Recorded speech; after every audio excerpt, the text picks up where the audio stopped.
Hello, and welcome to episode one of Catching Up with Joe Howe, the podcast no one asked for or expected. I'm your host, Joe, and today we are catching up with Jeff Howe from On Texas Football. On today's episode, we will discuss when Jeff realized he wanted to cover sports for a living. We also talk about his favorite sporting event he's covered, the best advice he's received professionally. We also learned his top five UT athletes since 2000 and his opinion on the best basketball player in Texas history. All right, Jeff, thanks for joining me today. This is the first episode, first guest I wanted on here. I'm honored. Uh, And please, dude, just don't get me canceled. Like, that's all I ask. That's all I ask. I don't think the two or three people that listen to this will cancel you, but I've already been fired once this year. I'd like to keep that number to, I'll set the over under at 1.5. I'd like to keep the under. if we can find a place where it's betting, I'll put some bets down and then we'll see how it goes. This is just a new project I wanted to start doing. Basically, just so I'm not sitting at home playing video games all day. Dude, this is cool though. Like, you know, I think this is awesome. YouTube's a good outlet, so just use it for something. YouTube and Instagram. Oh yeah, on the gram. Can't forget the gram. No, this is good though. I'm glad you're doing this. Like, we'll have some fun. Let's do Totally this. out of the box. Nothing I would ever thought I would be doing. Well, I think that's the good thing about the tools we have online today. And, it used to be you had to major in a certain area or have a certain career to be a quote unquote creative. Like, dude, anybody can do it now. That's kind of the beauty of it. Like, you want to, I don't know, whittle wood. Like, yeah, you can have an Instagram account for that or whatever it is. Like, yeah. So it's awesome. In my smart high school education, here we are doing a podcast. And you know what? Like, as I do this with my YouTube channel, sometimes it's just, you just talk into the void like it does. Like, you just need to get something out, just say something. So it doesn't matter if 100 people watch it or nobody watches it. Sometimes it's good for the soul. Instead of sitting there yelling at yourself in the room with nobody listening, Not pretty much. No, it's not healthy. You may want to get that looked at. screaming into a pillow. All right, I've got a few questions here. We'll go in and out the questions and All right. random chit chats. I'm sure we'll bring up growing up and all the dumb stuff. Or some of the dumb stuff we've done. Yeah, I actually, you mentioned that. I hit on that this morning because Charlotte was saying she needed a bigger room because she's got too much stuff. I said Joe and I had to share a room smaller than this when I was your age. Yeah, it was like a little bit smaller than your office here. Uh, Maybe this big. yeah. Well, no, because it only had one closet because this one's got two. So yeah, it was small, but we made it work. 2 bunk beds. We had the bunk beds. Yeah. Then we had the bed separated. Yeah. Did you ever remember falling off the top? No, but I have a picture of I was 7-ish probably age. I have a picture of like the bottom bunk of the bed like covered in stuffed animals. Yeah. And like 2 cats on the bed. Yeah.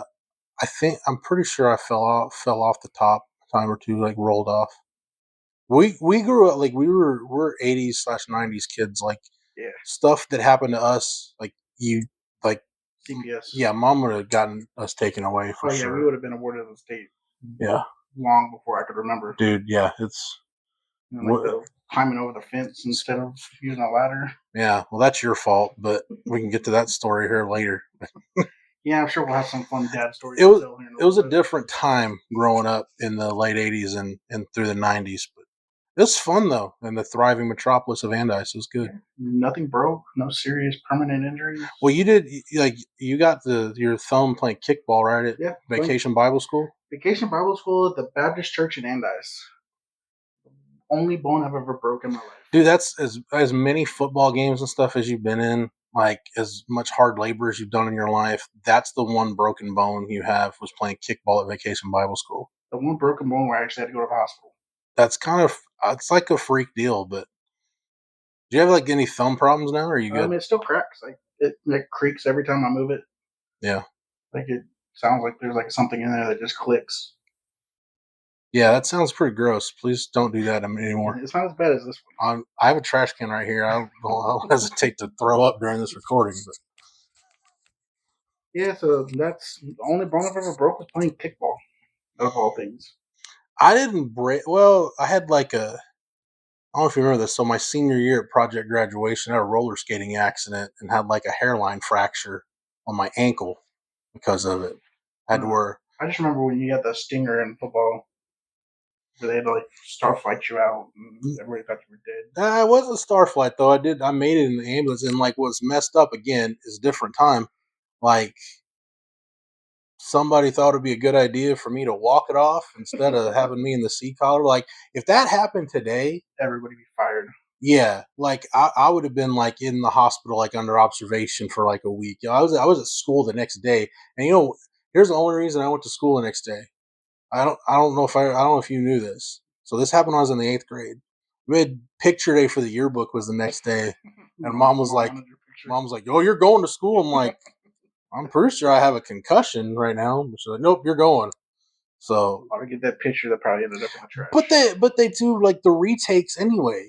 So like I didn't understand them, but it is what it is. Like I said, it was a different time. If that happened today, like I said, it'd be different. Like there was no like even high school football. Like we're the last of because you graduated in what 2000. Your last season was 2004, right? Mine was 01. We're like the very last, I think, of the era where like you had to earn your water breaks. Yep. I think like your freshman year, probably my senior year, that started to wane. So probably by the time you finished, like you had like designated water breaks, probably right. I want to say like my junior, maybe senior year was like every like hour you did something, you had to have like a 5 minute break. Yeah, I was telling somebody this. I think I was talking to Rod about this. Like it took, coaches always said, "Oh, what doesn't kill you makes you stronger. It won't kill you, builds character." And then you remember in the Vikings training camp, Corey Stringer was doing like a conditioning test and he died. Yeah. And we're like, "Oh, you actually can die from being out here and not drinking water." And then we also had just the PVC pipe that had holes punctured into it, hooked up to a water hose. That builds team camaraderie, though. Like it's nothing says teamwork like about to pass out from heat exhaustion next to your buddy where you're both getting like scalding hot water in the face from a PVC pipe. As long as you're not the kid at the very end where it barely comes out of the PVC pipe and you have to put your mouth on it. The trough. Yep. Then Florence finally upgraded I think it was my junior year, and they had like the electric one. Oh yeah, the water wagon. Yeah. I always thought like a school was real highfalutin, like you're high rolling if you had the water wagon. The water wagon and the van with the mister on it. Oh, that was after that was after I graduated, but I think I want to say we had like the water like the water wagon like we used on game days, like on games. I remember having a water wagon on the sideline. Oh yeah, they started bringing it out to practice when I was. Dude, here's something funny though. You'll appreciate this. I know you got to get rolling, but I got to tell you this. I really haven't told you. I haven't talked to you about this. So I'm down at Texas covering post practice availability. Sark's going to talk after practice, and I'm messing with my phone, getting ready, and he's like, "Man, these are the greatest things ever invented." And I look up, and he's got a can of Gatorade, and I'm like, "I didn't know they still made Gatorade in a can." And I'm thinking, "Though that is the greatest." So I could be wrong. I could be wrong about this, but apparently you can get it on like Amazon, but you have to order it by like the case. Like you can't just, as far as I know, like you can't just go. I can't go down to like the Quick Trip or the 7-Eleven and get a can of Gatorade.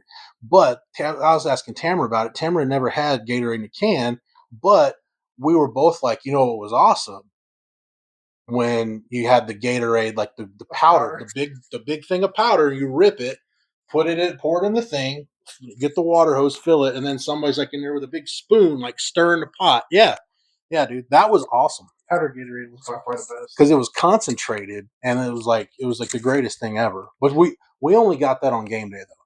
Yeah, we got that game day, and then like the Saturday walkthrough. I really hope somebody that played at Florence High School during our era watches this and really appreciates what we're talking about, because these are like my football days are long gone, but like that's the stuff I remember. Like I can remember plays and stuff, but like I remember like, oh yeah, like at halftime, like there was nothing better than like, oh dude, the powdered Gatorade, get a cup of that. And like Saturday morning, walk in and seeing the Gatorade tub still sitting there. And yeah. Like, oh yeah, it's gonna be good because it's been sitting all night. Yeah, and don't wait either. Like you better get it because there's gonna be some jokers that go in there and like fill up a whole bottle and take it. Coach realizes what it is and puts it up or pours it out. Yeah, you got beat by 30. Which did happen on occasion. More than often. It happens. But we played on some good teams, though. Yes, you did. You did. You had a team. What y'all win like? Y'all went like sophomore year was our best year. Yeah, y'all went like what 6-4 or something. I think we ended up 5-5. 5-5. Okay. I think 6-4 would have got us in the playoffs. Oh, you know what? Y'all got the 6-4 because Gerald had to forfeit their games because they played an ineligible player. Like always. Yeah, I know. Gerald, yeah. Dude, I will get canceled if I start talking about Gerald, so let's go ahead and yeah. I think everybody knows how I feel about Gerald. But by the way, and if anybody shithole. I tell people all the time, if you want to know like when you're getting close to Gerald on 487, you go through Florence, which by the way, God's country, FM 487. When you start seeing like meth labs and outhouses, you know, like okay, I'm away from Florence now. I'm getting real close to Gerald. There's quite a few meth houses in Florence. Yeah, but we keep them off the beaten path, though. Oh yeah, they're not on the main road. Yeah. Although Gerald, just driving through Gerald, it's a lot nicer than what it actually is now. Well, but see, here's the thing, though. Like, you can only put so much lipstick on a pig. Like, I just remember when we were kids, and like, you know, you at least okay, like playing a little league baseball game in the summer, right? Playing good old fire baseball. Then you go to that truck stop in Gerald. Well, no, but like you're like, okay, if we're gonna take a road trip, if we're playing an away game, you might didn't mind going to Salado because you can maybe stop at the Dairy Queen afterwards. Okay, unless you made mom mad, then we're just going straight home. But hopefully, fingers crossed, you stop at the Dairy Queen. Or unless you were driving down that little hill too fast and you missed it. Or if you're going to Granger, you can probably get away with stopping in Georgetown at McDonald's, which like for us was like now if I get to go to Ruth's Chris like once a year, that was like what a McDonald's stop was back in the day. Like once a year, I like to go to like a nice steakhouse, or like we went to Fogo de Chao for Father's Day. Like, we were talking about that the other day. Like that's I went on Father's Day. Like I'm not going back, or like Perry Steakhouse. I maybe go like once every few years. Like one of those big nice steakhouses. I like to go to one at least once a year. I don't make that kind of money. But well, that's why I only go like once a year. Our steak night is we buy the steak from behind the counter at HB and try not to burn it. We can talk about steak night at where we both worked one time, but we can get on with it though. Nobody wants to hear that part. No. Yeah. Gerald is. I have no love lost for the city of Gerald. Yeah. One quick thing about that, I had a guy at work. He's the accounting guy at work now. He was, hey, you grew up in the Georgetown-ish area. I was like, yeah. He's like, I want to take my kids to do something. Is there anything nice in Gerald? I was like, you can go to Salado. Just keep driving through. Like why would you stop in just stop in Georgetown and find something to do? He lives in Georgetown. He wanted to go like out of town for something. Yeah, go the other way though. And he like pulled up a map and he's like, Gerald, he's like, looks like there's little parks and stuff in the lake. I was like, you can go out to Granger Lake. There's decent fishing out there. But I wouldn't count that as Gerald. You know, I've never been to Granger Lake. I think I went once. But I was like, the only thing you need to ever stop for in Gerald is if you need gas. I even try to avoid that. Can't make it. No, I even try to avoid that. You go to that broke down Berkshire Brothers. Is there? It's a nice place to stop and relieve yourself. But other than that, I just like to pass through. So, all right, Joe, what questions you got? Probably need to get on with this. Yeah. So, when did you first want to start covering sports for a living? When I realized I wasn't good enough to play it beyond high school. No, I remember. I remember being in like second grade, and like you know, like I grew up reading a newspaper. I was a nerd like that, and I remember like they still make newspapers. By the way. I know, but my daughter Charlotte asked me the other day. She's like, "Daddy, did they have newspapers when you were a kid?" I'm like, "Yeah, bug, and they were a really big deal. Like that's how we got news because we had like the too few TV stations in Austin, maybe a couple Waco stations." Copy of the Florentine and show it to her. I showed her. I've got one of the I forgot what you call them, the plates. I got a couple of plates in the closet over there. But anyway, no, I remember being in second grade and like seeing like people could go to games and then like you write about it. I'm like, that has to be the greatest job ever. Like if you got that job, I don't know what else would top that. So at some point when I figured out that, okay, I'm probably not going to be a professional athlete. And you know what? Even like when the college football, because I think everybody up until a certain point thinks, oh, I'm not going to play in college. And this is I love Dad forever for this because I think this was his goal, and he kind of told me that this was kind of his goal. Going into my sophomore year, he sent me to camp down at UT, and sent me to the 1-day camp. Now, back then especially, they're offering kids out of the 1-day camp, so like it's a prospect camp, dude. I realized I was like, the dream died. Dream died that day, and I still have pain in my left shoulder. Albert Means, who was a like massive recruit out of Memphis, was on an unofficial visit. Like he was Related to neutron means? not related to Natron. Natron means business, but Albert Means. Nobody wanted to go against Albert Means in pass pro one on ones, and I decided I'm going to volunteer. I'm going to show. Tim Nunez and Mac Brown my grit. And the next thing I know, Albert Means is like knocking me to the ground, and like I just landed shoulder first and popped the left shoulder, and like it was done. I was like, yeah, I was like, it's dead. But no, that so when I realized like, okay, shelve the idea of playing sports in college. It's not going to work. Let's go ahead and pursue this, and like slugged it out doing newspapers and online, and I feel like I've made a pretty nice living out of it. I can 20 plus years now? 22, probably 23? Are we counting my time at the paper when I started? Do you want to like start from there? Yeah, because you actually covered real sports back then. Okay, so if you do that, well, and true, like to like your high school games, right? Like your sophomore year, that fall of '02. I mean, I was getting paid to back. I don't even think they do this anymore for the. You call in the stats. I don't think you like $10. No, dude, back then, like Up on a pat on the back. I think Austin, because I did it for the Austin American Statesman and the Killeen Daily Herald. I want to say the Austin paper gave you like 75 a game. Not the Williams County Sunday Sun. No, not the Sunday Sun. I had my Chris and I we had our bouts with the Williams County Sun staff, but that's for another podcast. You actually, if you interview Chris, he can probably tell you about some of those stories. But like the Statesman paid you like $75 a game, and I think the Killeen paper was 50, or maybe it was like 50 and 25. But I wasn't making a salary at the paper, so basically like calling in the stats was how I got paid. So if you count that, we're in 2025. Yeah, so 23 years we've been doing it. Yeah, because I've been in 20. I just did my 20-year high school reunion last year. Yeah, so 23 years I've been in the media, I guess, industry, if you will. And yeah, I mean I've done things that I never thought I'd do. So yeah, it's been, I guess, to answer the question you asked me 45 minutes ago, I think about this too. I was like, dude, if you weren't doing what you're doing, like, what other job would you have? Like, I can't think of it because I don't have the patience to. That's actually another question I had down the list for you. Sorry to ruin your format, but like, I don't have the patience like teach or coach, and I'm not really a hard labor type person. Really never have been. You can't be outside too long without wanting air conditioning. Yeah, it ain't working for me. And then like just being stuck in a cubicle, like I don't know. So I don't know what else I'd be doing at this point. I really don't. So around 8-ish years old, you figured it out. Is that how old you are when you're? Yeah, okay. Charlotte's in second grade. She turns 8 this year, so yeah, let's say 8 or 9 years old. Do you remember who wrote the article in the Austin paper that you read? No. You know what? You know what it was. So, and maybe it was third grade. I remember second grade. Grandma used to read me the box scores and stuff in the mornings before school. Third grade, I remember like it's funny. Like I can remember stuff. It was an AP story, like just an AP aggregate story in the Killeen paper about a Cowboys game.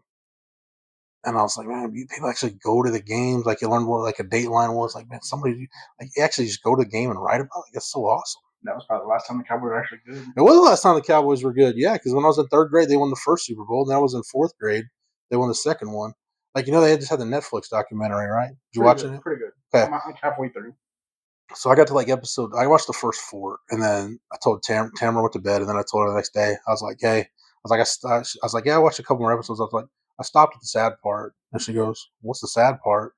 And I just see that photo of like Jimmy and Jerry sitting at the table, and like it never fails. Like when I always remember like I'm the angry 10-year-old all over again when I hear Jimmy say, we have mutually decided, blah, blah, blah, blah, blah. Because I remember coming home from school and seeing ABC, like World News Tonight, and everybody in the house preparing, like, okay, you need to understand what you're about to see. And then it's like, dude, my whole world just What's some shattered. tragic thing that happened in the world? Dude, it was like Jimmy Johnson. Jerry fired Jimmy after winning 2 Super Bowls. Like it was tragic. Because at that point, dude, think about it. I'm like 19 years old, and I'm like, oh man, the Cowboys just go to the Super Bowl every year. This is gonna be awesome. They got another one after that, though, right? The toughest year I had as a kid, I largely attribute it to losing to the 49ers in the NFC Championship game when I was in the 5th grade. And then I was in the 6th grade. They went to Super Bowl 30, and that was it. Didn't Barry Switzer get one? Yeah, Barry Switzer got one. That 95 seasons, January or whatever, February 96. So, yeah. But anyway, yeah, I don't remember who wrote the article, but you know what was cool, though? I tell people this, like whenever I go speak to like the journalism school, Texas State, like one of my professors invites me back to speak. I tell them all the time, like you can't be a good writer unless you're a good reader. And I loved reading the sports page like every now and then. So we got the Austin paper. We're Statesman subscribers, and going to school I get the Killeen paper.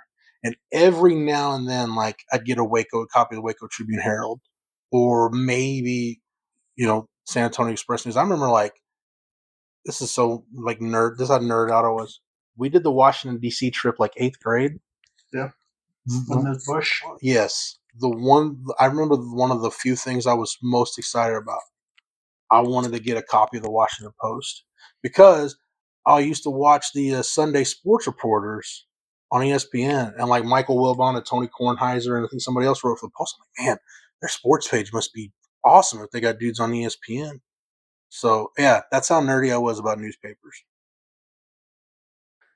I didn't think we'd do newspaper talk this long, but well, we can keep going if you go want. us. No, I'm good. Well, I want to know what else you got. Share some good Florentine stories, dude. Cover some of the best college football ever. That job probably took years off my life just because like the work like now I'm fortunate that I did it because like I'm probably the last of like the people that work in that industry. I'm probably the last of like where you had to like print stuff out, glue it on like the broadsheet, and then like actually physically take it to the printing place where then they burn it on the plates. Yeah, dude, it was fun, but but like when we were going to Baylor games and stuff, like I've been to cool places in my professional life, like in the what case on top of the list? Well, I'll save it because I don't know if that's on your list or not. But dude, when we were going to Baylor games, like, and we had no business being there, like, dude, those were some of my favorite times covering sports. They really were because like and there were like days where I was like, dude, we can just go like to the Baylor Oklahoma basketball game and get free pizza. Free pizza, free drinks, and courtside seat. And you mashed on those McAllister's cookies too. Well, the ones that came out at halftime. Only good thing at McAllister's. Dude, how upset are you that like our 2 venues, like the Floyd and the Farrell Center, are done? Like the Farrell Center's still there, but yeah, you have to go watch equestrian or volleyball. Yeah, they don't play basketball there anymore. We should do like one a year.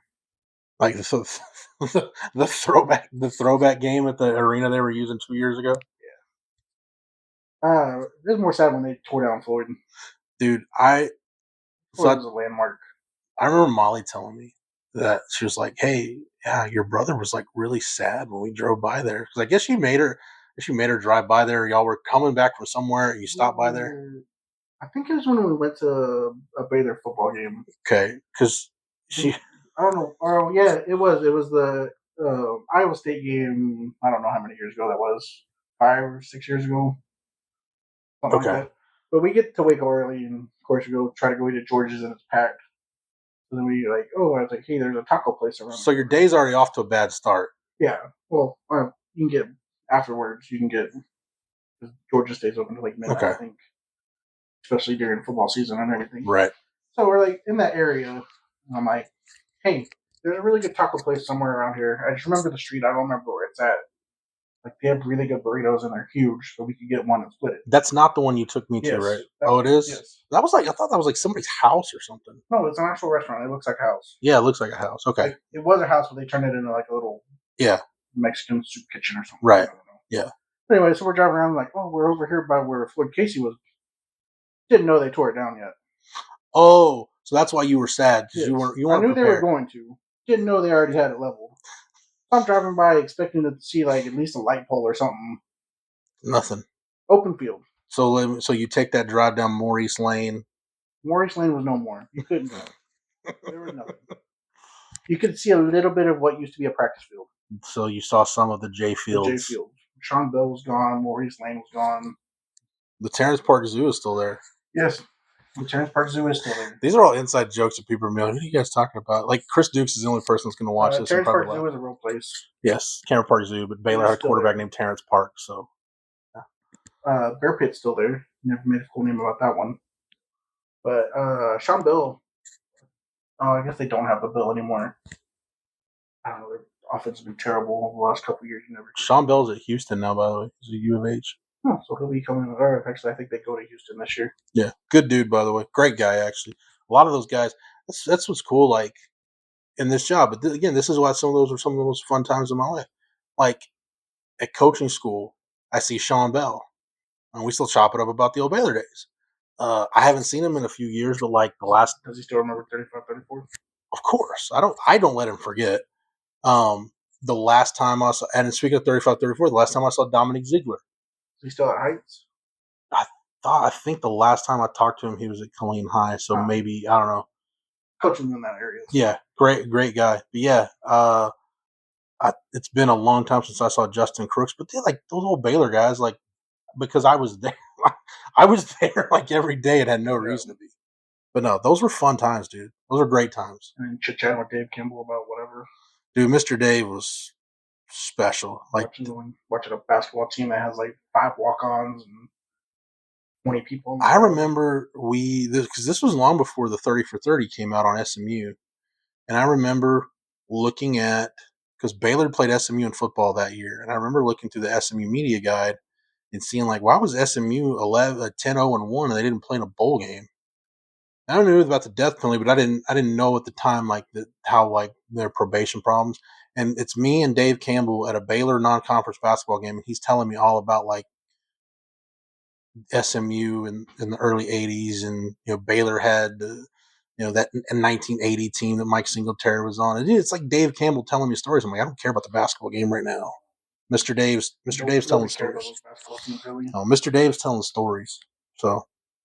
All right, what's next? I don't want to cut our chit chat short, but I know you got questions you want to get to for this format. Covering sports for over 20 years, there has to be one place that you've been that you're like, this is the greatest day of my life. Aren't you glad I didn't talk about that? Because I almost messed up your format again. I was about to heart punch you like you did in Houston, dude. Which is why I don't really like going back to NRG. I'm gonna be honest with you, because you heart punched me in the parking lot. What was I was just messing with you on the way there, right? Yes, the whole time, and I kept telling you to shut up because I was in the back of the car. So annoyed. And I'm walking. I think we were running late. I don't know what game it was. I think it wasn't a Texans game. No, I think this was maybe the Tech. Was it the Tech? I think it was a Tech Navy bowl game. Correct. Because I remember that was the first time I saw the tortillas. You know what? I remember this too because Chris Dukes was with us, and I remember we watched because Texas was playing Washington State that night in the Holiday Bowl, and I watched Texas lose the Holiday Bowl to Washington State. We're like at Chili's in Spring or something on the way home, or it's like some kind of part of North Houston. Maybe it's when we're like Cypress area, but whatever. I remember watching it at the Holiday Bowl at Chili's. Okay, so yes, getting hard punched at NRG, not my favorite spot. Popcorn tins were fun though. Yeah, popcorn tins, dude. You stole so much stuff from back then. Like everywhere we went, when Dad had the newspaper, that I got to travel with you for anything, I took something. A pair of Nebraska football pants from the Alamo Bowl. Still have those. That's so awesome. Okay. Places I've been that I'm like, this is the greatest place ever. So I don't want to like run down everywhere I've been. I never saw a Cowboys game at the old Texas Stadium, but I did get to go there for some high school games. It was like either a triple header or a quadruple header. Now I remember the 11 a.m. game. It was Corsicana, Dallas, Lincoln, and Byron Eaton was the quarterback for Lincoln. So I remember that. And I remember like going and looking up at the hole in the roof, like this is heaven. Like God does get to watch his favorite football team. Like this is awesome.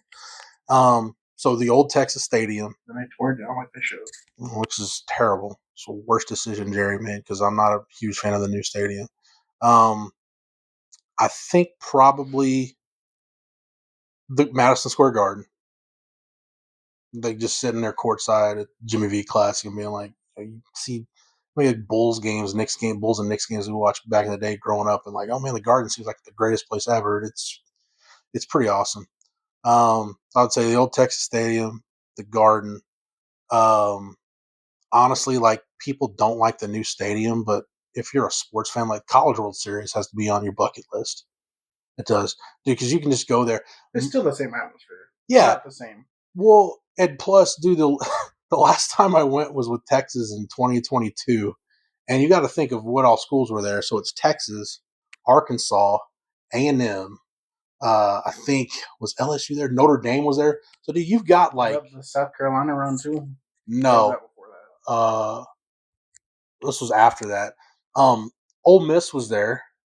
So yeah, so you have like very passionate baseball fan bases, and dude, Omaha's awesome.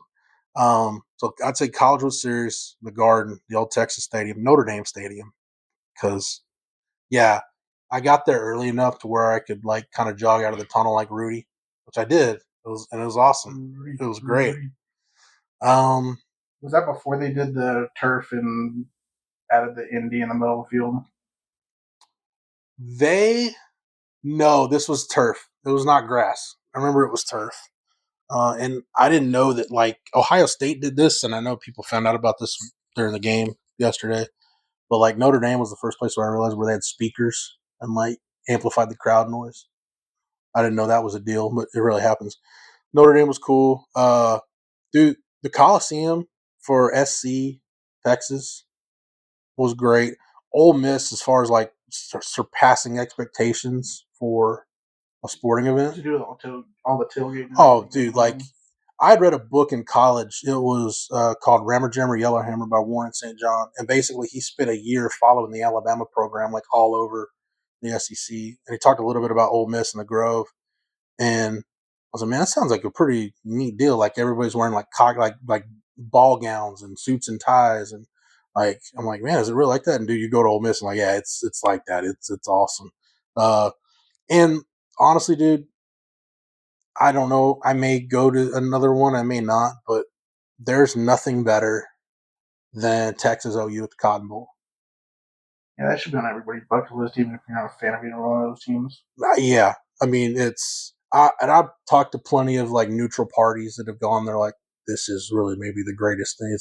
People say it's the most unique game they've ever been to, and that's right. You need to go one day, dude. My wife won't let me spend like $500 on a ticket. Oh, and you know what too? Because I've been to a couple now. Going to cover the NCAA tournament, and like I was there with Texas. The first one I did Texas was in Milwaukee, but like getting there and like seeing like when you're like, I think Wisconsin was a 3 seed, and I think they're playing. I don't know, they're playing like an Ivy League school. They might have actually been playing Yale, or I don't remember, but it's like one of those 3-14 or 4-13. Like when the one big team from the one big league loses, and like they realize that their season's done. A lot of these guys are never going to play basketball again. Just like you're clinging on every possession of a game that you have no emotional attachment to. So yeah, I'd say the NCAA tournament too. I know that's probably more than you wanted me to get to, but I was just looking for one place you've been. if I had to pick one, just one, I would say Cotton Bowl for Texas OU. Best sporting event to cover? For me, yes. Regardless of if it was one of the ones where Texas got blown out or my first one that I covered as a media member, Texas did get blown out. But it wasn't like the big one, right? No, it was 63-21. It was bad. It was pretty terrible.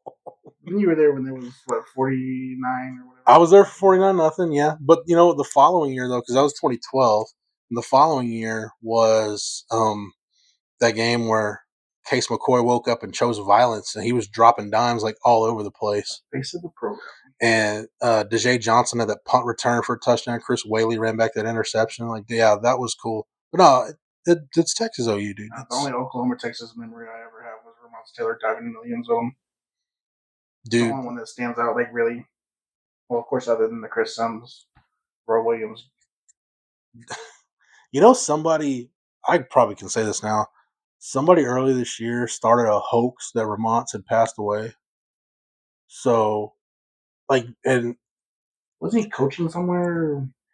He was coaching in Marlin. I don't know if he is anymore now. I think he's like taking a step back and he's like doing AAU stuff with his kids. But I'm like, man, it's one of those deals where I was like, okay, I know enough people who would know, and it's like, hey, sorry to send you this awkward message, but I'd heard Vermont's Taylor's no longer with us, and a couple people were checking, and then as it turns out, like I guess word had gotten to Ramont's, and some people on his behalf got on social media and were like, "Nope, Ramont's is very much alive. Whoever started this rumor is pretty sick." So actually, uh, on Texas football, we actually had him on Coffee and Football either the next morning or the morning after. So I'm like, see, proof of life. Ramont's is still very much with us. So, Which Vermont's Taylor, one of the best high school football players I ever saw in person. did you go with me to that game? Yeah, that was a game. I think it was in Round Rock when they played. Was it Pflugerville? No, that was the one in Killeen where they played Leander, Oh, the pickle juice game. oh, wrong team. I'm thinking of the when they had whatever team. Dude, you're thinking about Eric Hardiman Uh, from Pflugerville, that's what it was. who was another one that you talked to people at Texas at that When time. that four punter cost the high school team the game.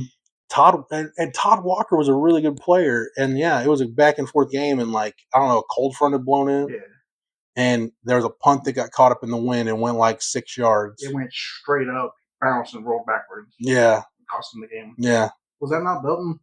it was Waco High. Oh, That's how you know it was a long time ago. Like Pflugerville and Waco High in the biggest classification in Texas, we're having like the game of the week. Times have changed. I guess Waco High's not good anymore. Not really, no. Derek Johnson's not walking through that door. Kwame Cavill's not walking through that door. You're about to start naming people I have no idea who they are. Dante Ward was the defensive tackle that I drug you to see, though I think he was committed to Baylor, maybe. I wasn't even going to bring that up on this, but yeah, this guy's going to be a huge recruit. If Dante Ward sees this, I apologize, but he's going to be an All-American. He might be the greatest person ever. He was awful. I didn't say he was going to be like Tommy Harris. Yeah, you like this guy's going to be great. You're going to be so happy you went and saw him. We get there and it was crap. Well, dude, you're a Baylor fan. Back then I had to give you something to look forward to, other than free eggs for 11 a.m. kickoffs. Barry Switzer likes those free eggs. Dude, Barry was aging at that point. Like he was. That's what I realized with the Netflix doc. Like he looked like he had 1 foot in the grave. I don't remember what year that was. Like 2004. 2004. 20 years. Yeah. 21 years. No, I don't know how long this is going to go, Joe. But you got any other questions? I mean, there's a lot more questions on here, but we'll get to what we can until we both get tired of sitting here. Okay. More until I need a smoke break. How rewarding is it for you doing something that you pretty much wanted to do your whole life? It's cool that it pays the bills. I know how fortunate I am that I've never had to have like a 9 to 5 or something like that. I'm not saying there's anything wrong with a 9 to 5, but if you had a 9 to 5, you'd probably work a lot less. Probably. But yeah, I mean, I think the most rewarding. There's a lot of rewarding parts for it, but I think one is I can support my family with it. It's something that when you think about retiring from work, I don't know that I'd ever retire from this job. Like, why would I? Man, unless you physically can't get up and go somewhere. That'd probably be the only reason why. And at that point, I'd probably, I might not know what year it is at that point anyway, so it might not matter. Oh, Lee Corso, he's like 95 or something. Yeah, but I'm not that famous. Yeah, but he can still do stuff. So the point is, like, I don't ever see myself like just voluntarily quitting. So that's the rewarding part. I think the other rewarding part is kind of work adjacent. Graduating college just to, I didn't technically need a degree for what I'm doing, but I just kind of wanted to do it to prove to myself that like I started this, can I actually finish it? So that's another rewarding part of it. And especially pretty much doing college on your own without help from anybody else. Yeah, it was, but again, kind of like those early years with the paper when we were going to Baylor games and stuff and you're not making any money and you're, rolling pennies to try to figure out, all right, how am I going to make my car payment this month or whatever? I was broke. going through college. But dude, it was so much fun. Like it's some of the most fun times I've ever had. I had fun while you were in college. Yeah, probably too much fun. Yeah, and I didn't get all that student aid or whatever debt, people with student loan debt. Everybody You gets. got the Friday to Sunday college experience. Yeah. The fun part. Yeah. I wouldn't have done the studying and all that crap. Or you could have been like my roommate Joe, who just was in school. He just didn't really go. He kind of stopped going to class. Yeah, but I'm sure he paid for it at some point. Yeah. Mm-hmm. Racked up student debt for nothing. Yep. But no, that was, dude, that apartment I lived in an apartment where, I think I've told you this. I lived in an apartment where it was a 4-bedroom, 2-bath, and one of the dudes that lived in the other hallway upper deckered his toilet. Yes. Yeah. Yeah, you gotta be like something. You gotta be off kilter a little bit to upper decker your own toilet. I don't know if we want to drop any names on that one, but I'm pretty sure it's the same guy I'm thinking of. There's a guy named Tyler. I don't think you. Oh, I always thought it was Jake. No, it wasn't Jake. It wasn't Jake. Jake had moved out. So basically Tyler had replaced Jake at that point. And yeah, Tyler, like, I don't know what he was doing, but Chris and I are like, yeah, you're not using our bathroom. You gotta take care of that yourself, dude. That's a special type of crazy if you do that to yourself. This was the same guy who was like, steal shopping carts and bring them back to the apartment. And I do remember a shopping cart always being around that apartment. I think he was shooting off guns on the back patio one time. I remember there was one time where I came into town and there was a shopping cart like on its side and somebody was like trying to grill on it. Yeah, dude, there's going to come a time where I'm going to have to try to tell my daughter, this is how you need to conduct yourself in college, knowing that like all these stories are filed back in the Rolodex and I have no room to talk about any kind of moral high ground. So that was rewarding, Joe. It was rewarding to live in apartment 318 at University Springs and survive. I didn't get any diseases or anything. And nobody ended up in prison. Nobody ended up in prison. Nobody ended up with any diseases. So I think we're good. Or permanent injuries. Yeah. I think everybody's a functioning person in society now. Yeah. I almost did. I was trying to scale a fence one night and I didn't break a rib, but I bruised it really bad and got our boy Chris Dukes gave me the rundown the next morning on why I felt like I got kicked in the ribs. I'm like, well, you tried to scale a fence, trying to look cool, and of course, like you know me, like if I'm trying to look cool, it's more like like a beached whale, like trying to flop around. Like I was not looking cool. Like the whole fat man in a little coat situation. Well, it's more just the other time I bruised my ribs really bad was in off-season athletics. We were running hurdles, and you got to do one of those relays with hurdles, and the old trail leg didn't make it over, and just kind of went rib cage first into the ground. We're doing when it was like rainy and muddy, and you'd have to do the bear crawls over the telephone pole. I didn't mind telephone pole bear crawl. Those are the worst. I would rather do telephone pole bear crawl than hurdles because when it was muddy, you could kind of cheat it a little bit because if there was other groups that had gone before you, it was so slick, like you just kind of slide a little bit. You do one and then slide and do one and then slide, like your cleats would just kind of slide in the ground. So you slide and your face bounces off the pole. Well, that would be a problem, but yeah, I would rather do telephone pole bear crawls in the mud 6 days a week and twice on Sunday than hurdles. That's just me, though. Yeah, I can't jump over a hurdle. Especially if you try to do that now. Yeah, I can't jump over a credit card at this point in my life, so.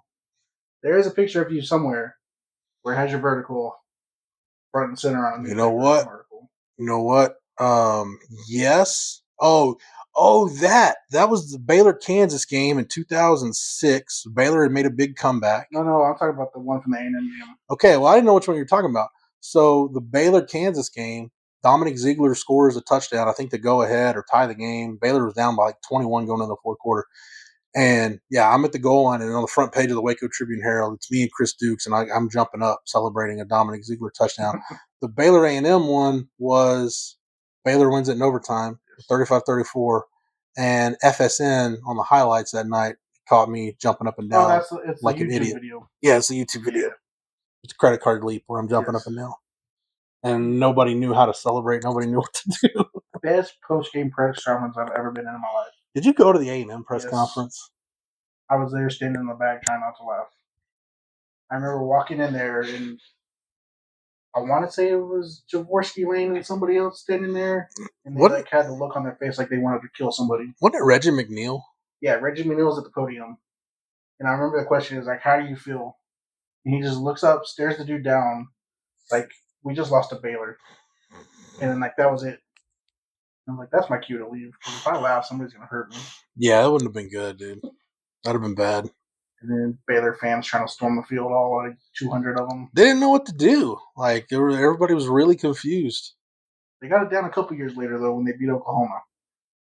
Yeah, by that point they did. But we don't talk about that era of Baylor football. They were talking about it on national TV yesterday or Friday, whatever. Oh, was that when RG3 was doing the Baylor Yes. Auburn game? They showed highlights from that game. Somewhere in my phone, I have a picture of them storming that field. Oh, I forgot you were there. Yeah, me and Joanna Hensley, or Joanna Boyd now. We it was that morning, and we had nothing to do, and we're like, "Hey, you want to go watch Baylor and Oklahoma play in Waco?" It's like, "Yeah, how much are tickets?" And they're like $10 a piece. Dude. Yeah, ticket prices for big time college football games have changed even in the last 15 years. Did they have the tarp on at Floyd Casey? Yes, they did. I think they only took the tarp off for that end one against Texas. I think the Baylor tarp still has its own Twitter account. They should bring it back. I don't know if they don't turn it around, they might need to. But tarp off that stupid little hill they have. The grassy knoll. Yes. Ticket prices for that thing, which like standard room only or general admission, whatever they call it, they're expensive. Dude, you're turning into dad with like just like, oh, it's too expensive. I ain't paying that. Well, I was looking at Auburn tickets and it was like $60 to sit on the berm. I'm not gonna pay $60 to sit on a grassy hill. Man, and like the cheapest seat for the Auburn game, I think it was like $110 on StubHub. Yeah, I probably wouldn't do that either. Yeah. I mean, I like Georgia's and all, but it's not worth going all that way just for overpay for a football game. And at this point, I've been to enough games that like if I didn't go to another college football game, I'd be okay. If Baylor ever gets good again, I don't know. I mean, I just watch at the house. Like, I don't have to get into traffic. Yeah, but if you go to Waco for a game and stop by Georgia's, it makes it all worth it. Well, for you, yes, but you've also driven to Hillsboro just to go to Brahms before. Or if for some reason they make the Big 12 championship game, you get the trifecta there. Go to Cowboy Stadium on your way back, stop and get a shake at Brahms. Then you get Georgia's. You get the cookies and cream shake? Yes, every time. Okay. I don't know if you'd changed in the last like 20 years. Never. Okay. Anytime you go through Hillsboro or anywhere that has a Brahms, you have to get a cookies and cream shake. The Brahms chicken sandwich is really good. Their burgers are pretty good. Like the Brahms chicken sandwich is the closest thing to the chicken Whopper from Burger King back in the day. But we don't have enough time for me to rant about the chicken Whopper. I'm pretty sure anybody that knows anything you've ever done has heard that way too many times. It's the chicken Whopper and the Folgers commercial at Christmas. I just have to turn into like customer service Karen. Do you still send the email? Or have you given that part up? You know what? I think. Well, here's the deal. Like, if I used to do it as a bit, right? Now I think they're going to take me seriously because like this society's changed so much. Yeah, bring it back. Everybody's all got their panties in a bunch about everything now. But like I just want to. It's like the bit's not fun anymore, you know, because like people are doing that being serious. Yeah, but now they might actually bring it back. Start petitions, dude. That's a good point. I didn't think of it like that. Like now they actually might take me seriously. Yeah. Instead of like, oh no, here's another crazy. Be like, wow, maybe we need to listen to this guy. All right, Folgers better get ready because Folgers and Burger King. Well, Burger King, I just I don't even know where there's a Burger King open anymore. Another one in San Marcos that was on 35 is torn down. Yeah, I don't know, dude. I don't know where there's one close by. Probably in Braunfels, I think. I don't know if the one on 123 in San Marcos is still open. I've never gone that. I haven't gone that way in forever. Oh no, I think it is. But I'm never over on that side. Then the one in Kyle looks like it's a meth lab. I think the one in San Marcos really was. That's why it closed down. Yeah, the one that they tore down. I think there was like homeless people living in there. Dude, really? Ugh. I think that's what I heard. That was when I was working at Aaron's. Don't know how true that story is, but shortly after that, they tore it down. So, all right, let's get back on track a little bit. Talk about stuff that's closed down. I don't know what track we're on now, but let's do it. I don't know. I've lost my place altogether. You started talking about Burger King and Folgers and crappy times with the Floyd. But this is what a podcast is supposed to be like. This will just be us having a conversation. I mean, we can keep going about crappy Baylor teams. There was plenty of them. But this is what we normally be talking about, except now we've got a ring light and microphones. Yeah, the ring light is a little bright. Like, not used to that part at all. My OnlyFans ring light, as somebody's called it on one of our live streams. I think they did that because I had shot it over there. You can see the reflections. Yeah, you can see the reflections sometimes. That's why I try to center it to where my head was blocking it. That's why you get you like a curtain. No, because I like having my stuff in the background. All right, back on track. Best advice professionally anybody's ever given you? The one that I remember though came from Kevin Dunn. Kevin and I worked together at the Horn. Kevin's been on the Real World, and Kevin's well traveled and cultured, and a great guy.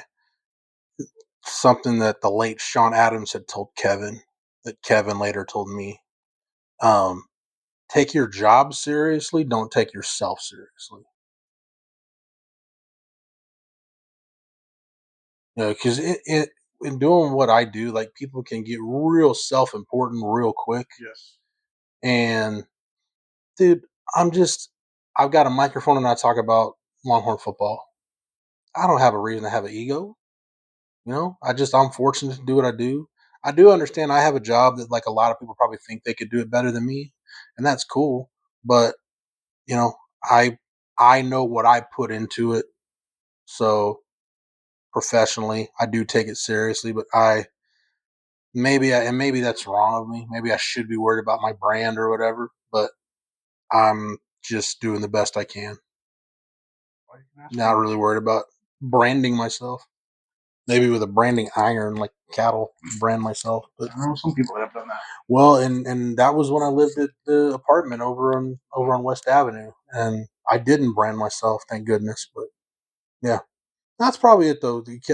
Kevin Dunn told me that. So, and it's not so much advice, dude. But I've been around enough guys that I understand what it's like to be honestly, dude, Mr. Dave Campbell, the late great Dave Campbell.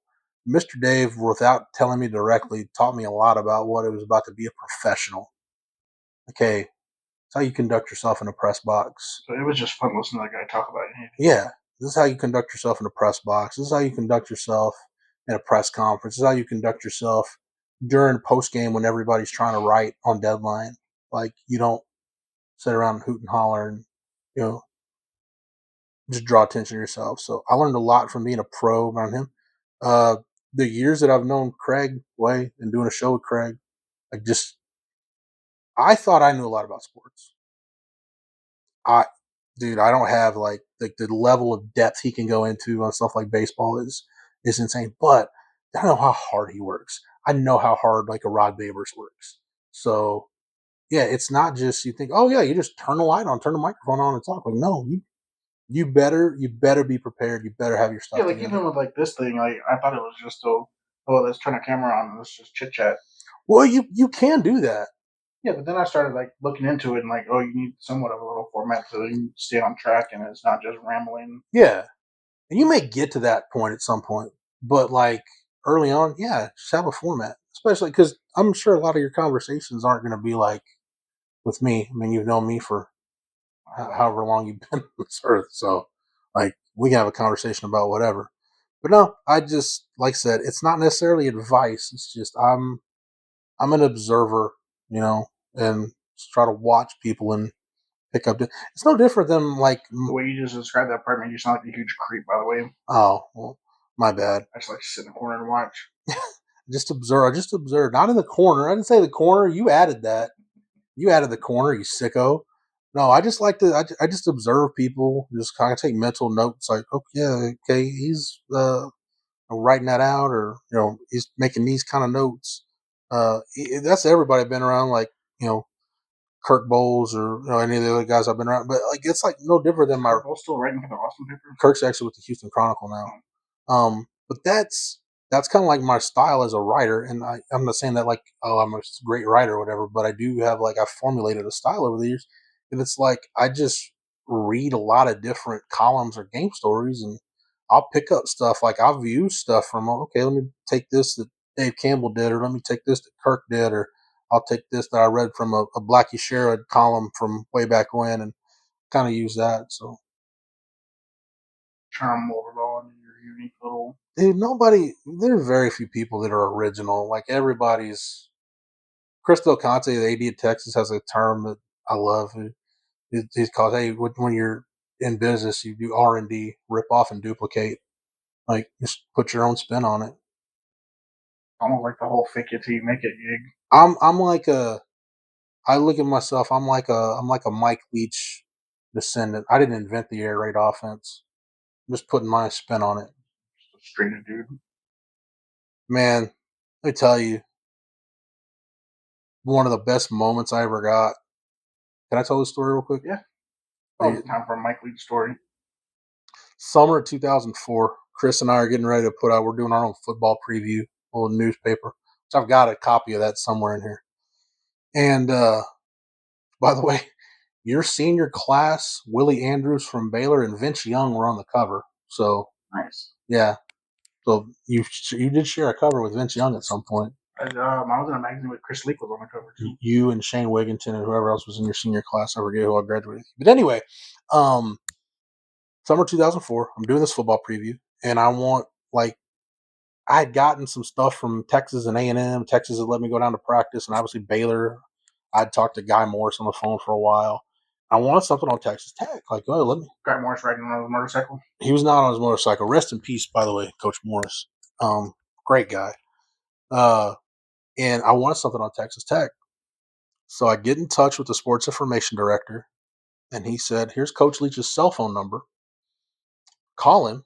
He probably won't answer, but if you leave a number, he'll call you back. That right there is just such a weird thing. Like that does not happen anymore. Trust me. Oh yeah, here's just dealing with college football coaches. Like you think anybody's ever like here's Sark's phone number. Why don't you give him a call? If that ever happened, whoever did give the number out would be fired instantly. Well, that's why I don't. That's why one reason why I don't like Charlotte playing with my phone, because I'm like, you're to call somebody that doesn't need to get called. There's gonna be a coach on campus that's gonna be mad that I called him in the middle of the day. It was my daughter trying to close apps. So I call Mike Leach. He doesn't answer. I called him like in the morning, and it's a few hours later, probably like early afternoon. Phone rings. At this point, we'd moved the paper production to the front part of the house, the old house. And I'm sitting in one of the bedrooms that I turned into an office, and Dad's in where we had the main office. And phone rings. I hear Dad real confused go, well, hold on a sec. Comes and finds me, goes, Mike Leach is on the phone for you. I'm like, okay, yeah. And I answer, and it's Mike Leach. And dude, I talked to Mike Leach for like an hour, and he answered every question that I had on a landline.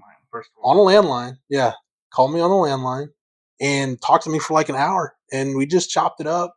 And it was, you don't realize, like, dude, why Mike Leach had no reason to call me back.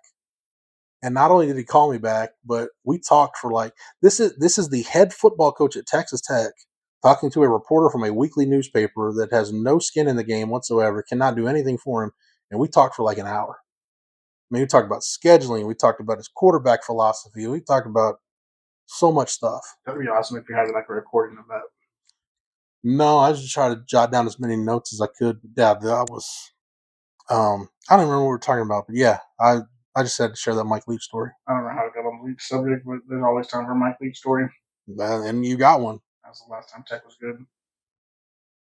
Yeah, that was before Graham Harrell, though. That was 2004. So this would have been going from Sonny Cumbie to Cody Hodges, I think, would have been their quarterback pecking order at that point. This was post Kingsbury.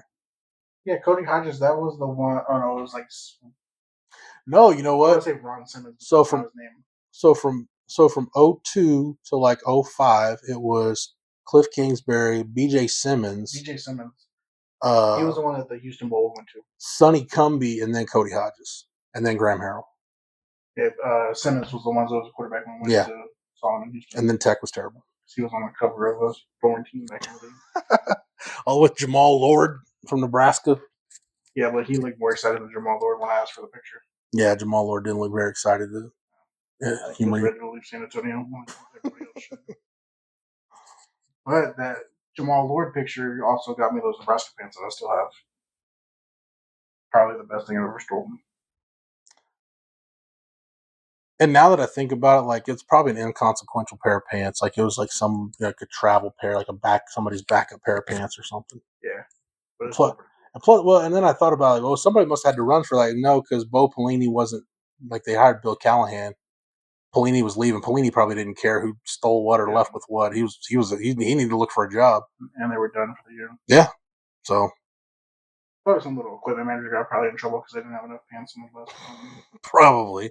Some little grad assistant. Dude, trust me, like after those bowl games when the season's over, I can guarantee you, whatever hotel they were staying at in San Antonio, they went back to the hotel and drank the night away. I almost guarantee you. For those people's sake, hopefully they got out of San Antonio as quick as they could. No. That's like an oversized Gerald. I'm not a big fan of San Antonio. I don't know if I'd go that far, but I'm like right up there with Charles Barkley on hating San Antonio. We better move on before you get canceled. Can't cancel. Not many people are watching. And if I get like 5 people that watch this first one, it'll be a success. Out of those 5 people, I'm sure like 2 or 3 of them are related, and they're not going to cancel. I guarantee you, this is going to be the most fun thing I work on all week, though. It was either this or rewatch the Texas-Ohio State game and get mad. I mean, you could be covering Baylor and watching that shit show.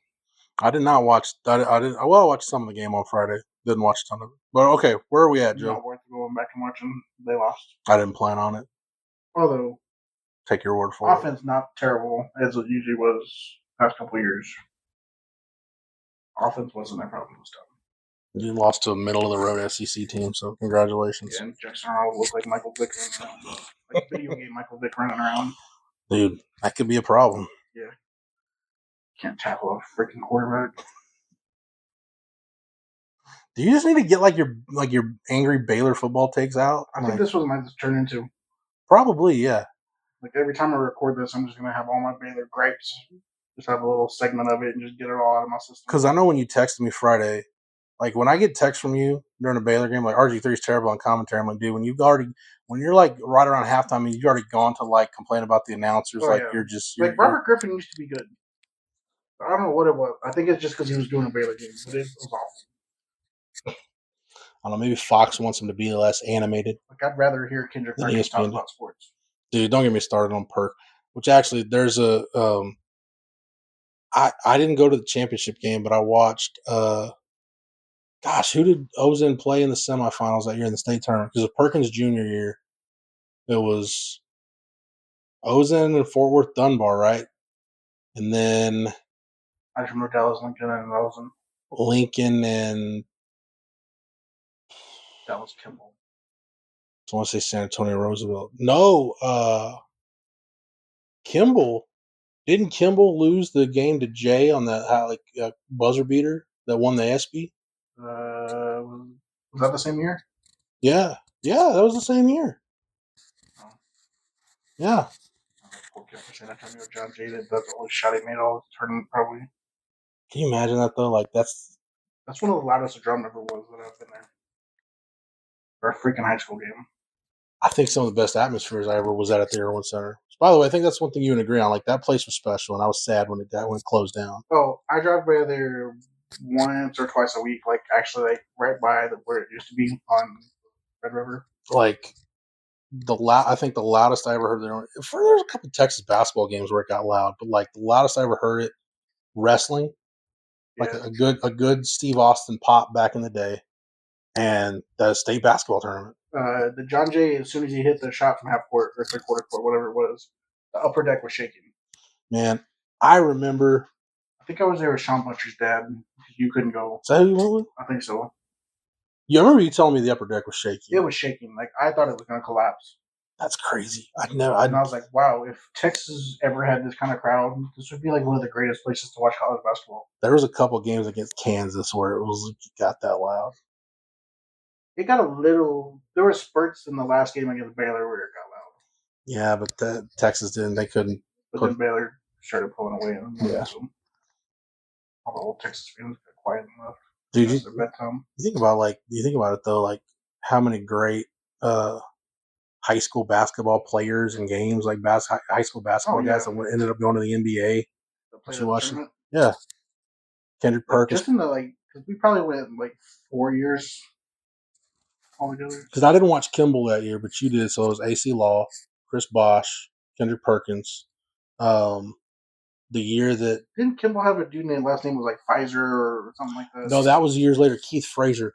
Which still probably the best high school basketball game I've ever seen was Kimball and Yates. He's probably the best basketball player that never amounted to Dude, anything. Keith Frazier was like doing Steph Curry stuff before Steph Curry.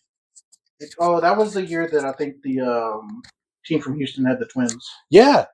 Damian Dotson ended up going to Oregon and played with the Knicks. Nope, I'm thinking of.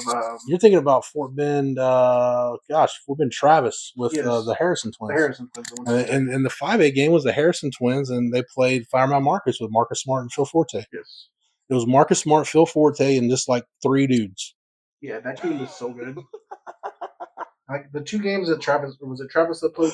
Yeah, I think they went to Travis. Yeah. Whatever, Houston area. Yeah. I remember one game, one of the twins went off. I was like, wow, I thought both of them were supposed to be good. And the next game, like the other one went off for 30. I was like, oh yeah. Aaron and Andrew Harrison. These kids are good.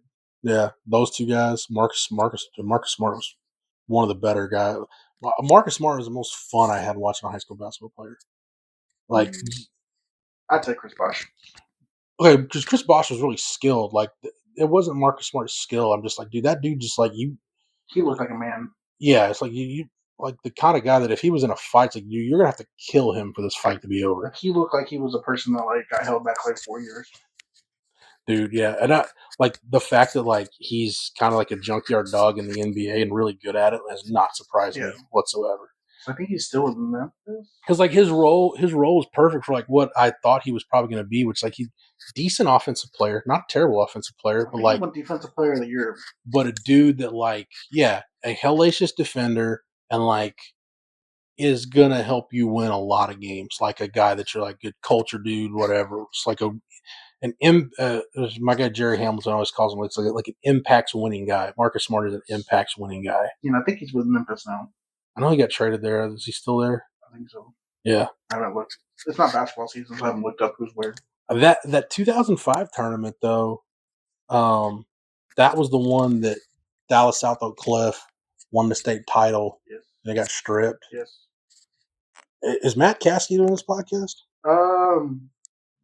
He's on my list of people I've asked. We're just trying to figure out a time. Because Mauser, Matt, and Salado went, and Matt got on the all tournament team. Yep, I have a little things. Am I ruining your format again? No, I have that for Matt. Oh, okay. That was one of my how it was playing at the drum. Because Matt, if I remember right, Matt, they almost. I think that was our junior year. No, you guys were seniors. Oh, so that was the team after all the okay. Because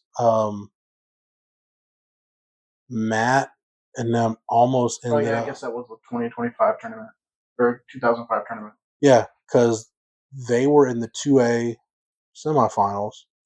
They almost, if they would have gone to the championship game, Coons was really good. Yeah, that's who they got beat by. They had to play Jim Ned and Colt McCoy. Yes. Oh yeah, so I guess that is Yeah. Yeah, I just remember I remember the Harrison twins and Marcus Smart and Keith Frazier. I think the Harrison one, the twins, I think that was when we got tickets from somebody you knew. I want to say Jerry might have gotten us those tickets. I remember sitting by him in one of the games. Yeah, and you weren't there for whatever reason. Here's the other part about the state basketball tournament too. It's not just basketball players, because that was when Ashawn Robinson was a sophomore at Arlington Heights. And Jerry and I were like, who's this big, like 6'5", 300-pound dude with like these great feet? We find out he's a football player, and He ends up being a 5-star prospect, goes to Alabama, plays for Nick Saban, Eric and ends Winston up in was the there NFL. too. Yeah, the year Whatever that year 2002 year. Yeah. Oh man, I forgot Eric Winston played hoops at Midland League team. Yep. Yeah. Anyway, all right, where are we at? I'm trying to think. I thought Eric Winston. I guess I guess Eric Winston was a senior in 2002 because I guess we graduated high school the same year. So I yeah, remember somebody telling me like that guy's really good at football and he's going to Miami. yeah, and then being a really good offensive lineman. Really good. I think he went in as a tight end. Yeah, he was a tight end. He played on those Midland League teams with Cedric Benson. Yeah. I just remember House being like, "Hey, I think that's Roy Williams." Which, dude, Sam, like, knowing Sam, I was like, "Yeah, whatever." And I was like, "I'm like, oh yeah, I think it is." I love Sam, but yeah, Sam could tell you it's Roy Williams, and then you look over like that dude's like 5'10". Like, there's no way that's Roy Williams. And I just remember asking the dude sitting beside him, I was like, "Hey, is that Roy Williams?" He's like, "Yeah, don't make a big deal about it." I was like, "All right, I'm not gonna make a big deal about it." I've never known a guy like Sam Howe that butchered so many sports names. Like, hey, you watching old Rosenbinger on TV? I'm like, who? Rosenbinger, he's the big quarterback. Dude, who are you talking about? The other guy from Miami, Ohio. I'm like, talking about Ben Roethlisberger? Yeah, whatever. Yeah, I butcher names, but it's usually I'm just trying to make up a name. You remember Luke Bargainer from Academy? Yeah. You know what Sam called him? Called him Bangeranger. Like, oh, Bangeranger. Dude, who the hell are you talking about? For a small school, those Academy teams are fun too to watch. No, I played against that Academy team my sophomore year. That was not fun. Like that was like the worst game ever. And then, like, cause I remember, I guess it might have been our junior year that Salado and Academy played deep in the tournament. Yeah. Because I think they played at I don't know what it's called now, but the Delco Center. Mm-hmm. Or Delco, or I don't know. Yeah, Delco Center in Austin. Yeah. I remember they played there, and I made mom drive me to pay for my tickets. So okay. Remind me. We'll get back to your topic. Your senior year, Salado and Gerald got in a fight. Yes. And it was Florence and Gerald playing, and Salado came to fight, or the other way around? I think it was Gerald playing. Salado showed up. I don't know if it started, but I know it ended up being. Oh no, that was my sophomore year, I think. Yeah, I think it was your sophomore year because I remember Brent Hepburn wanted to go out there and fight, and people were trying to hold him back. This doesn't surprise me. That dude's awesome, by the way. I wasn't there for all that, or if I was, I wasn't paying attention. But that's what I remember. There was I don't remember what started it, but there was one of the two schools. I want to say it was Salado had gone to maybe Gerald's field, poured gasoline on the field in the shape of a male appendage, and lit it on fire. I wanted, yeah. Which, back in the day, if I knew there were shenanigans going around, I'm sure with knowing some of those little kids, I'm sure we could have done some fun stuff to Gerald. Yeah. Yeah, you tell me like Ben Marsh, rest his soul. Like he'd have been down for some shenanigans. Yeah. Ben and I hung out in San Marcos when Ben was going to school at Texas State. I remember seeing Ben like once or twice. Yeah. Yeah. Ben was a great dude. But yeah, he would have been down. Yeah. Like, because once Matt went to Salado, like I would go over to Salado and do like open gym. I had no business playing basketball with anybody over there. Because like their worst guy was by far better than I could ever think of. Yeah. I remember running up and down the court for a little while, playing open gym with them. Like one thing you need to ask Matt too that I thought was really cool. You may want to ask Matt what it was like to play at the I guess it's the Frost Bank Center now, Spurs Arena. Oh yeah, with Bruce Bowen watching. Yeah, that was cool. But anyway, all right, let's do this. All right, I got like 2 sports questions I want to ask you before we get out of here because I don't think I've ever heard you answer these. If you have, it's been one of your shows or podcasts, whatever. Okay. I'm looking at the screen. I can't read anything, by the way. Yeah, because your eyesight's not good. It's terrible. You're old. Yeah. I know you've done the top 5 of Texas football. What about just UT athletes or athletics in general? Okay. You got to put some qualifiers on it, like in my lifetime, or just my favorites, or do I have to pick one from every sport? Let's go top 5 from like 2000 on, because that's pretty much all I can remember. Okay, so I got to eliminate Brooks Kieschnick right off the bat, which I hate that. I got to eliminate Ricky too. You want me to put him in order? No, just top 5. Okay. No order. All Whatever right. sports. From 2000. No honorable mention, no nothing. Okay. Top 5 in any order. Jeez. All right.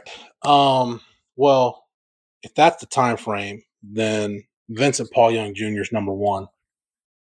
No question. I'm gonna put TJ Ford number 2.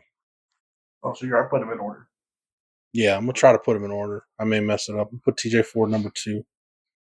Chung Steakhouse number 1. I'm gonna put TJ number 2. Casey Hampton. For me personally, Casey Hampton's gonna be number 3. Casey number 3. I'm gonna put. Trying to mix up all the sports. I'm gonna go.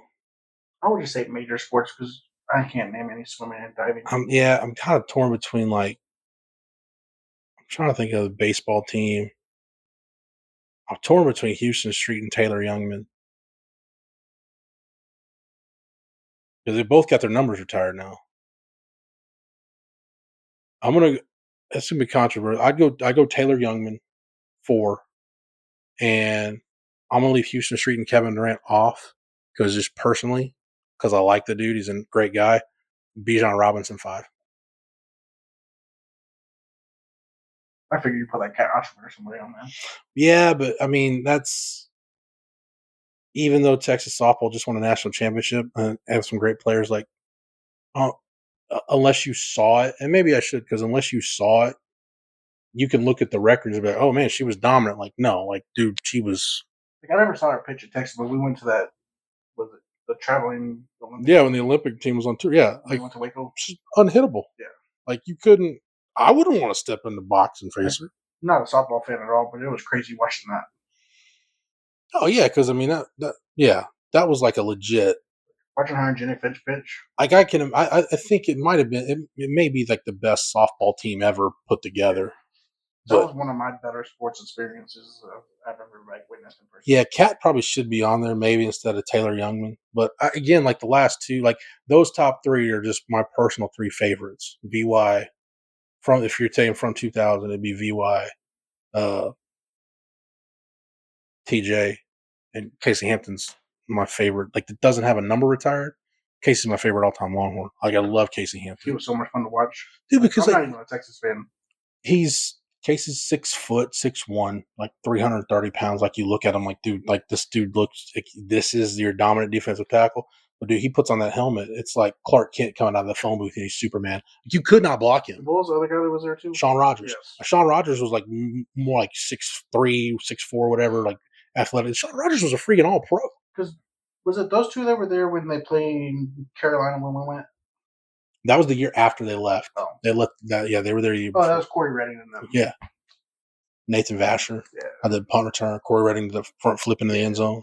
Major took the knee when they got 44, Cole Pittman's number, because it was a Cole Pittman dedication game. Yes, I remember we had the sticker for a while. Yeah.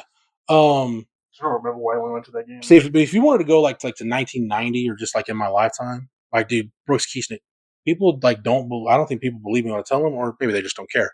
Like my first favorite Longhorn ever in any sport was Brooks Kiesnick. Dude, as far as I'm concerned, baseball players, he's the GOAT. Like I know, like you can look at Bobby Lane stuff or Bert Hooton or whoever. Houston Street's got great numbers, but dude, Brooks Kiesnick for me is the GOAT. And it's cool because anytime I have to write a baseball star and I have to mention him, it's cool when you can look out the press box and look at, oh, yeah, his numbers retired and his name's on the side. So I just have to look out the window if I ever forget how to spell his name. Like the I before E. I'm sure you need to get into this because, like, people will say, well, who's the greatest Longhorn basketball player? It's got to be Kevin Durant. Kevin Durant. I'm going to stop you real quick. Okay. Next question. Okay. Texas basketball. Oh, I can't see where we're at. All right. TJ and Kevin Durant, 1 and 2. People will say one's 1, one's 2. Where do you have them?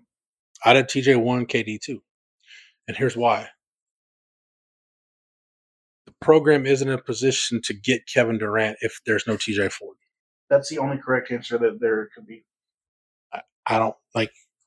I'm not a Texas football fan, but I am a Texas basketball fan. I will fight somebody if they try to tell me Kevin Durant's more. One of the most fulfilling Texas sporting events I've watched. Like I remember the baseball team winning the national title in '02. We ended up going down to the drag that night. You remember? No. You don't remember? We ended up going to the drag that '02 when the baseball team won the The one I title. remember was when they won football when because Ray Skidmore was at UT. Yeah, and We drove. you were on the drag. I was down on 6th Street that night. But yeah, we were both in Austin. But it's that, and then that whole 02 03 basketball season was so awesome. As a matter of fact, sitting in maybe I don't know where I put them, and maybe I moved some stuff so we could do this. I got the ticket stubs. I remember when we met Mark Henry at the Princeton game.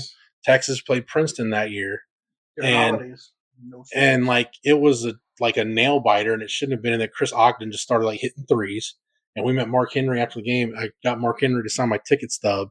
I got that authenticated, it's like it's in a nice Beckett slab now. So that whole season was great. Like I wanted it in the slab where I could display it properly. Pretty sure mine's in the trash somewhere. Basically, all my crap away. Yeah, you don't save anything. But like when Texas beat OU in Norman that year, like I can still remember Dick Vitale saying TJ Ford's the Roy Jones of college basketball, pound for pound. He's the best player in the country. So yeah, and I think even like I think I texted this, like we did for OTF, we did a tour stop in Houston, like a little kickoff show. Royale Ivy showed up. Even Royale still he and KD are really close, but Roy will tell you, he's like, TJ's still one of my best friends. And like anybody will tell you, like, yeah, KD isn't in a position to come to Texas if it's not for TJ Ford. Yeah, like it's not just that TJ stayed the 3 years or whatever it was. Two. Like to me, like TJ Ford is Texas basketball. He will always be Texas basketball. And you know what? They might have gone to the Final Four his freshman year if Chris Owens doesn't wreck his leg. And I think that was a game at Utah, maybe. Chris Owens wrecked his leg. Like Chris Owens still ended up getting drafted. Like he was a really, really good, like great athlete, kind of 6'6", undersized power forward, but could jump out of the gym. Yeah, they might have been a Final Four team with Chris Owens. Like that was by far the best Texas basketball season that I've witnessed. It was fun because like I didn't have a concept of like them going to the Final Four. Like that just seems so far outside the box. Like Texas doesn't go to Final Fours. Well, they did, and they ran into Carmelo Anthony. They haven't met back since. Well, yeah, no, they've been painfully close. And actually, I want this on video. You jinxed. Yes, 100%. You jinxed the last one. Yeah. I wish I still had that text message. Me and Molly were at Pluckers, and we were watching the game. And I remember texting back and forth with you because you were at the game, right? I was there. I was in Kansas City. Yeah, I was courtside. I was like, "Watch, they're gonna blow it." You're like, "Hey, how's it feel to be going to your first Final Four?" I'm like, "There's still 10 minutes left." And they were up by. They were about. I think they were a decent amount. It was either 8 with 10 minutes or 10 with 8 minutes. Yeah, and they ended up losing. And then I remember it was just a slow comeback. And Molly was like, "Did you just jinx this?" I was like, "No, it was like they can't lose this one." And it got closer and closer. I was like, "Oh crap!" And man, that's the cool part about this. I talked about the Baylor guys. They're still like the dudes on the Texas basketball team. That's the most fun I've had being around a team. Because I was with them all year, and the access was tough because that was when Beard got fired. Yeah. But like, was with them in Des Moines. Actually, yeah, was with them in Des Moines at the first and second round. Was with them in Kansas City at the Sweet 16 of the Elite Eight. Just Tyrese Hunter, Jabari Rice, Timmy Allen, just good dudes. That's pretty much it for this one, Jeff. Like I'm sure there's other stuff we could get into, but it's getting late. I'll say this: I'm proud of you for doing this. Appreciate it. After you get through some guests, we can do it again, wherever. Yeah. I'm sure we'll swing back around at some point. You got a flashy way to end this, or?